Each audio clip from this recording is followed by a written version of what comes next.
Okay, alright, we're back. We're almost there, but we started talking about the possibility of CPS striking, and I really wanted to know Rita's side of the story about their inspiration to homeschool.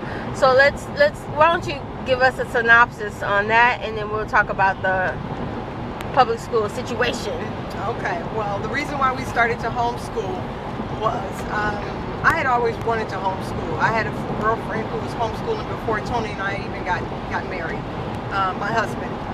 And we really loved the way her kids were. You know, her kids were just super kids. They were we just really liked the way they were. They were very mannerable. They were very intelligent. They were really bright, smart. And I'm not saying that public school kids or even private school kids can't be mannerable or smart.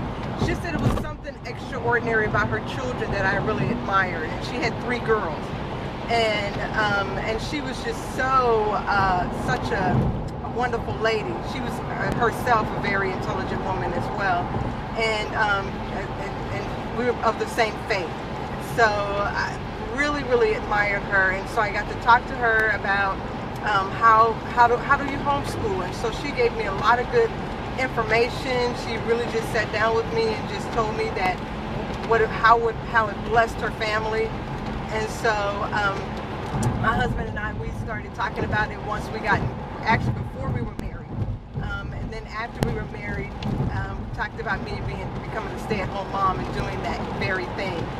So that was one of the biggest reasons,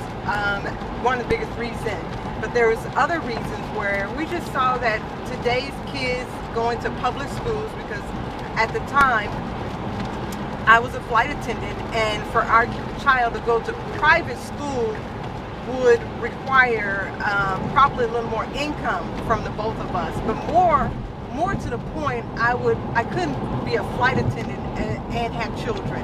For me, that was just not a doable thing, and I know that there are flight attendants who do that. Just for me, it wasn't doable. I didn't want to do it. And so that would left one income in the home if I was to stay home.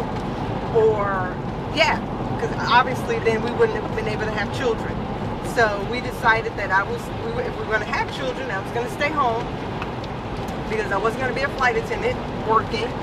And we just decided, you know what, let's just go ahead and do the homeschooling thing. And so the public school kids, they're learning some new things that we didn't learn when we were kids. So it's a lot of things that are happening in our schools today that weren't happening in the schools when we were kids. And I just felt like I wanted my daughter to be in a safer environment. I didn't want to continue to have to reprogram her from things that she was learning in school that was probably against our faith, against our values. Certain things that they're learning in school that to me just didn't sit well for children to be learning, at least not from the school.